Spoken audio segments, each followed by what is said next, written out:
बिस्मिल्लाहिर्रहमानिर्रहीम। अस्सलाम वालेकुम नाजरीन, आप देख रहे हैं ईद कुर्बान, ईद इसारी और इसार और कुर्बानी सच टीवी के साथ मैं हूँ हुमार सलान। आप सबको ईद की बेहद मुबारकबाद पेश करते हैं और साथ ही आपको बताते हैं कि ईद का जो नाम है, ईद का जो मकसद है वो अपनों के साथ मिल के बैठना है, अपनों के साथ खुशी सेलिब्रेट करना है और इस खुशी में उन तमाम लोगों का ख्याल रखना है कि जिनको हमारी ज़रूरत है, जिनको साथ मिल के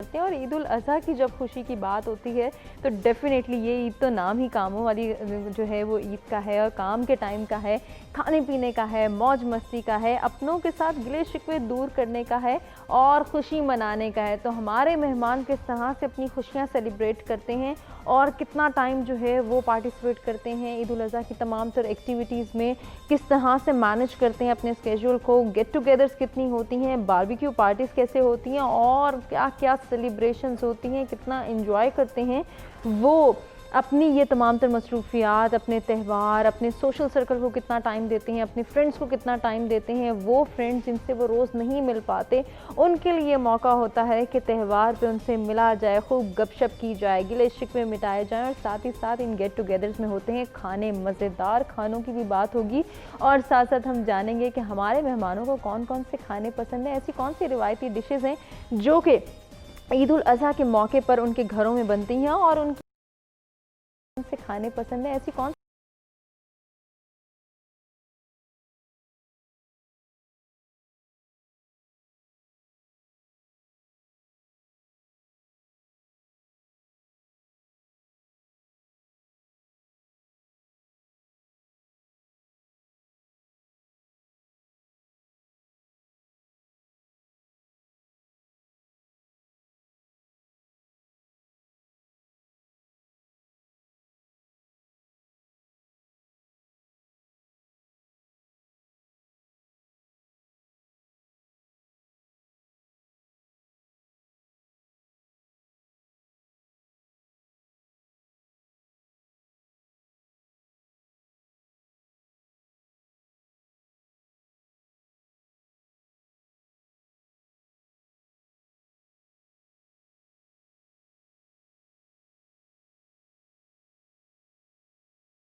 ईद उल अज़हा नाम है कुर्बानी का, ईसार का, इस जज्बे को कैसे देखती हैं? पहले तो आप बहुत प्यारी लग रही हैं। Thank you so much. दो खवातीन बैठे हैं और तारीफ ना हो, ऐसा हो नहीं सकता। बिल्कुल ऐसा ही है। देखिए कुर्बानी और इसार जो है, इसके बगैर मुझे लगता है कि ज़िंदगी नामुकम्मल है। हम लोग कभी ना कभी किसी ना किसी के लिए चाहते ना चाहते हुए कुर्बानी ज़रूर देते हैं। बिल्कुल। और शायद वो ज़रूरी भी होता है एक रिलेशनशिप को चलाने के लिए, एक अच्छी ज़िंदगी गुजारने के लिए। और मुझे लगता है कि कुर्बानी इसकी एक फॉर्म चैरिटी भी है, वो केयर का जज्बा है, वो खिदमत का जज्बा है जो ऐसे ऐसे डेवलप होता है। मुझे ये लगता है कि एक नशा की तरह से होता है, एक नशे की तरह से किसी की आप हेल्प करें और आगे से आपको जो दुआ मिलती है, जो वो नज़र, जिस नज़र से वो इंसान देखता है। मेरा एक्सपीरियंस किया 5-6 महीनों में अपने बेटे के साथ, बिकॉज मुझे पहले भी इस चीज़ पे यकीन था, लेकिन कोरोना की वजह से मुझे लाइफ इतनी अनप्रेडिक्टेबल लगी कि मुझे नहीं पता कि अभी हम जैसे बैठे हैं, अल्लाह ताला ऐसी महफिलें रखे, क्या पता दोबारा हो सके या ना हो सके, अल्लाह ताला के काम है। तो जिस मोमेंट में आप रह रहे हैं, अगर आप चाहते हैं कि वो देर तक अपनी यादों में रहे और अच्छे तरीके से रहे, तो उसमें कहीं ना कहीं केयर, कुर्बानी, इसार का जज्बा जरूर होना चाहिए। बिल्कुल होना चाहिए। बहुत प्यारी बात। और यही बात हमने अपने नौजवानों को सिखानी है, अपने बच्चों को बतानी है। जब तक ये जज्बा हम उनके अंदर इनकलकेट नहीं करेंगे, तब तक हमारा माशरा खुशहाल नहीं हो सकता। तो कैसे कर सकते हैं? ये तो मौका है कि बच्चों को समझाया जाए, प्रैक्टिस कराई जाए, उन तमाम तरह एक्टिविटीज में उनको इन्वॉल्व किया जाए। समझाने से ज़्यादा प्रैक्टिकल करके दिखाना जरूरी होता है। जैसे हम लोगों ने बड़ा जैसे रिलीजियस भी हो जाते हैं, बहुत चैरिटी भी करते हैं, रमज़ान की हद तक, तो उस प्रैक्टिस को आगे तक मतलब चलाना चाहिए, बाकी 10-11 महीने में भी करना चाहिए। डेफिनेटली। तो मैंने अपने बेटे को साथ इन्वॉल्व किया, ही इज़ माशाल्लाह 17 ईयर्स ओल्ड, और मेरे साथ साथ वो रहता है। मैंने कहा जो हम बनाएंगे उसमें से एवरी जो खाना होगा उसका 2 बंदों का हम एक्स्ट्रा बनाएंगे। कुछ लेविश नहीं करना, जो दाल खाएंगे, सब्जी खाएंगे, आलू गोश्त होगा, जो आलू गोश्त तो बनता ही बनता है। बिल्कुल ऐसे ही। तो वो हम 2 लोगों का खाना निकाल दिया करेंगे। वो आहिस्ता आहिस्ता बेटे ने कहा मम्मा 2 लोग और कर देते हैं, ऐसा थोड़ा सैलेड ऐड कर लें या चटनी दही की बना लें। तो वो मैंने कहा ना कि एडिक्शन है ये। बिल्कुल। तो इंस्टेड कि मैं उसको नसीहत करूँ कि बेटा ये करो वो करो वो करो, मैं उसको साथ प्रैक्टिकली अपनी बेटी और बेटी दोनों करके दिखाती हूँ। क्या बात है। तो यूँ this is the way I think हम बच्चों को अपने बिल्कुल सिखा सकते हैं। और मजीद भी जो है वो डिस्कशन करते हैं। बच्चों की बात हो रही है, बच्चों के हवाले से, बच्चों की फरमाइशों के हवाले से, तो बचपन की ईद में जहांगीर साहब और अब की ईद में क्या डिफरेंस महसूस करते हैं? देखिए जी, ईद तो जो सेलिब्रेशन प्रॉपर तो होती ही बच्चों की है, क्योंकि बचपन में यही था कि सबसे खुशी एक होती थी कि ईद पे नया जोड़ा पहनते थे। सही। और उसके बाद ये था कि अपने वालिद साहब से ईदी मिलती थी, नया नोट जब ईद का ईदी मिलती थी तो बड़ी खुशी होती थी। और वही है कि जब बकरा लेने जाते थे और वो वहीं से हमारी एक एक्टिविटी स्टार्ट हो जाती थी। और बकरा लेकर जाते, फिर उसके लिए घास ला रहे हैं, उसके लिए चारा ला रहे हैं, उसे नहला रहे हैं। फिर मुकाबले होते थे हमारे पड़ोसियों के, सबके बकरे। वो कहे जी मेरा बकरा अच्छा है, मैंने सही साफ करवाया है। वो कहे जी मैंने मेहंदी लगाई है, आप लोगों ने मेहंदी नहीं लगाई। तो ये भी बड़े कभी लड़ाइयाँ तो नहीं हुई? नहीं, लड़ाइयाँ तो नहीं होती, पॉजिटिव सेंस में शुगल में नहीं होता है। तो अभी भी होता है, गली महल्ले में बच्चे अपने जो अपने बकरों को वो कर रहे होते हैं, कोई घुंघरू पहना रहा होता है, कोई उसको रंगीन पट्टे डाल रहा होता है। तो वो कहता है मेरे बकरे की देखो ये अच्छा रंग आया है मेहंदी का, मेरे बकरे की खुराक अच्छी है। तो एक कंपटीशन होता है, हेल्दी कंपटीशन है, एक पॉजिटिव एक्टिविटी है। तो उसके बाद फिर ईदी मिलनी और ईदी पे फिर रिलेटिव के पास जाना, ये किसी बड़ों ने हमारे घर आना, तो हमें ईदियाँ देनी, तो एक बड़ी खुशी होती थी। और वो काफ़ी अरसे तक फिर हमारी पॉकेट मनी जो है वो एक जमा हो जाती थी और फिर हम उससे अपनी चीज़ें वीज़ें खरीदते थे या इंजॉय करते थे। तो अभी भी मेरा ख्याल है कि बचपन बड़ों की ईद में तो ये है कि आपके उल्टा हिसाब होता है कि खर्चे ही हो रहे होते हैं। बिल्कुल ऐसे ही है। अब तो फरमाइशें पूरी करने का टाइम है। फरमाइशें ईदी दे रहे होते हैं। तो और उसके बाद ये होता है कि आपने कुर्बानी करनी है, आपको इतनी महंगाई हो गई है, अभी हिस्सा भी अगर आप डालें तो वो भी इतना महंगा है, बकरा खरीदने जाएं तो वो इतना महंगा है। तो बचपन की ईद में तो ये है कि आपको टेंशन नहीं होती है, आपने एंजॉय करना होता है और जस्ट डिमांड करनी होती है। अच्छा, एक काम ये होता था बचपन में कि हमारी ईदी पे कब्जा हो जाता था अम्मी का, वो 100-200 पकड़ा के बाकी सारे पैसे गायब होते थे और हमें एक खिलौना दिला देते थे। ये बहुत दुख है। कहीं आप अपने बच्चों से इसका बदला तो नहीं लेते? नहीं, बच्चे बड़े तेज हैं आजकल के, उन्होंने हिसाब किताब रखा होता है पूरा। हाँ, उल्टा देना पड़ा होता है एक्स्ट्रा मुझे। बिल्कुल ऐसे ही। तो कैसे लगता है ये सफर कि जब फरमाइशें करते थे और आप फरमाइशें पूरी करते हैं? वैसे आई एम सो ब्लेस्ड कि अभी भी फरमाइशें पूरी करने वाले हैं मेरे पेरेंट्स हैं, मेरे चाचा मामू वगैरह है, जैसे उनके सामने तो बच्चे ही हूँ ना मैं, जैसे जितनी मर्जी भी ओल्ड हो जाऊँ। तो उनकी फरमाइशें अब अभी भी मैं करती हूँ, अपने पेरेंट्स से करती हूँ, बच्चे मुझसे करते हैं। तो I think it's a process जो कि चला और बड़ी खूबसूरती से अल्लाह ताला ने प्लान किया हुआ है। I think everything which is related to us और जो कि हमें एक दूसरे के करीब करती है वो बड़ी खूबसूरत होती है, चाहे वो ईदी हो जाए, चाहे वो कुर्बानी हो जाए। कुर्बानी से मुझे याद आया कि अभी भाई की बात को मैं बढ़ाऊंगी कि हम तो बकरों के नाम भी रखते थे और साथ अब्बू का नाम लगा दिया करते थे। अब्बू कहते थे मुझे तुम लोग क्यों बदनाम करती हो, सरनेम बनाते थे, सरनेम भी लगाते थे। एग्जैक्टली, बहुत खूबसूरत मेमोरीज है हमारे साथ। तो कभी ऐसा होता था कि बहन भाइयों की लड़ाई होगी, नहीं मैंने ये नाम रखा है तो बस इसी नाम से पुकारा जाएगा, इसको किसी दूसरे का नाम नहीं लिया जाएगा? अच्छा, मैं सबसे बड़ी हूँ तो मेरा काम था बकरा पसंद करना, अब्बू के साथ जाके या जो जाके गली मोहल्लों में लेके आते थे बकरे पसंद करना, नाम शाम रख के बहन भाइयों के हवाले कर दिया करती थी। अब तुमने चारा खिलाओ, तुमने ये करना है, मेरा ये करना, तुमने हो गया। लेकिन लड़कों का काम जरा ज्यादा हो जाता है जहांगीरी साहब, जब वो बाहर लेकर जाते हैं, जिम्मेदारी भी ज्यादा हो जाती है कि अब उन्होंने नहलाना धुलाना भी और ख्याल भी रखना है। तो खुदा न खास्ता कोई ऐसा इवेंट हो कि आप बकरा लेके गए हो घुमाने और उसने जो है वो आपको घुमा दिया हो?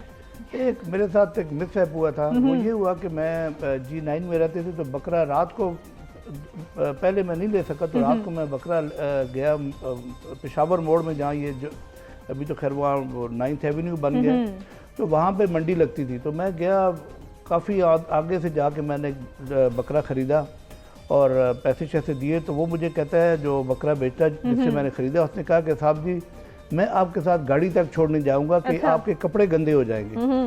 तो मैं बड़ा इम्प्रेस हुआ क्योंकि वो जब खरीदे तो वो आपको रस्सी पकड़ा देते हैं। ऐसे ही है। तो मैं को नहीं कहता नहीं सर नहीं बाबूजी थोड़े कपड़े मैले हो जाए, मैं गड्डी तक छोड़ खैर जी मेरे साथ आया मेन रोड पे, मेरी गाड़ी खड़ी थी, बहुत रश थी, गाड़ी की डिग्गी खोली, उसने रखा और मैं घर ले आया। घर ला के मैंने उसको घर के बैक यार्ड में जो पिछले वाले सेन में बांध दिया। सुबह जब कसाई आया तो मैंने बकरा खोल के आगे लेके जा रहा हूँ कुर्बानी की, जो पता चला कि उसकी एक टांग टूटी हुई थी। ओहो। अब मैंने ये कहा, मैंने कहा या अल्लाह मेरी नीयत में तो कोई खोट नहीं है ना, या मैंने इसको सस्ता लिया हो इस पॉइंट ऑफ व्यू से कि इसकी टांग में वो क्रैक है। वो जो जब उस वक्त ही मुझे नहीं पता चला, जब वो कसाई ने उसकी वो काटा तो पता चला कि उसकी वो फ्रैक्चर था टांग का। तो मैंने कहा कि अल्लाह ताला मेरी नीयत तो ठीक थी, मैंने तो उसको मार्केट के मुताबिक पैसे दिए, अब इस टाइम में कुछ कर भी नहीं सकता। तो इस तरह के कभी कभी वाक़यात हो जाते हैं बिल्कुल, जो कि थोड़े सीरियस नौयत के होते हैं, चोरी हो जाते हैं। कई दफ़े ऐसे हुए मेरे कुछ जानने वालों की, वो गाय के ऊपर उन्होंने छुरी फेरी है, जो गाय भाग गई, उसके पीछे फिर लोग जा रहे हैं, उसको पकड़ रहे हैं। तो इस तरह के कैमल ऊँट की, वैसे कराची में 2 वाक़यात हुए कि ऊँट वाले ने उस बंदे को ही मार दिया जो ऊँट को ज़बह करने आया था। तो इस तरह के कभी कभी छोटे मोटे हो जाते हैं, लेकिन जनरली यही होता है कि ये एक बड़ा खुशी का लेकिन शायद ये भी ईद उल अज़हा के रंग हैं जिनको सेलिब्रेट करना चाहिए, जिनके हवाले से खुश होना चाहिए। रिदा, ये ईद होती है खाने पकाने की, फरमाइशें पूरी करने की, कितना टाइम स्पेंड करती हैं किचन में? बस सुबह से लेकर शाम तक वही होता है। तो कुर्बानी नहीं होती है तो हम लोग इंतजार करे होते हैं कि कुर्बानी आ जाए। प्लान भी तैयार किया होता है मैंने, मतलब चिकन मैरिनेट किया होता है कि चलो जब अगर देर हो भी गई तो लोगों को चुप कराने के लिए मैं कुछ ना कुछ खाना तैयार होना चाहिए। चावल लाजमी होता है, पुलाव हो जाए, बिरयानी हो जाए, वो रेडी होती है। और उसके बाद जब कुर्बानी का गोश्त आ जाए, फिर उसको साफ करना, उसके हिस्से बनाना, बिल्कुल शाम तक अजीब कसाई वाली फीलिंग आ रही होती है मुझे अपने पास से। ऐसे ही किचन में होता है। और कभी ऐसा हुआ कि कसाई भाग गया और ना मिला और बहुत ज्यादा टेंशन फेस करनी पड़ी हो? होता है, लास्ट ईयर ऐसे ही हुआ था। बुकिंग बहुत होती है जी इनके पास, आपको पता है ना कि डिमांड बढ़ जाती हो जाते हैं। और ऐसे कसाई भी होते हैं जो कसाई नहीं, सीजनल कसाई वो भी होते हैं। तो उसको बार बार फोन कर जी बस 5 मिनट में आ रहा हूँ, तो वो कोई शाम को 6-7 बजे के करीब पहुंचा ना, और हम सारा दिन बैठे रहे कि अब गोश्त आएगा। अब पता है आप बाउंड हो जाते हैं। बिल्कुल ऐसे ही है, खासतौर खवातीन के खाना भी बनाना है, दिन को तो गुजारा कर लिया, अब रात को क्या करेंगे?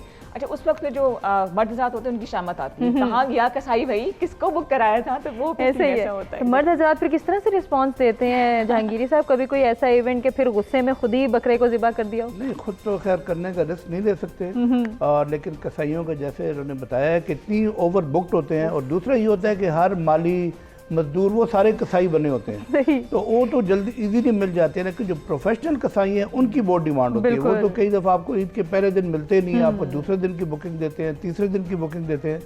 तो वो काफ़ी उसमें टेंशन होती है। फिर उनको आपने लाना है, उनको चाय पिलानी है, उनको अच्छी तरीके से, वो उनकी बड़ी डिमांड होती है। अगर गर्मी में है तो वो कहेंगे जी रूह अफ़ज़ा दे, ज़रा शरबत बढ़ा के ले आओ, पंखा उनको देना है, उनको बड़ी खिदमत करनी है, तब जाके वो प्रॉपर काटेंगे।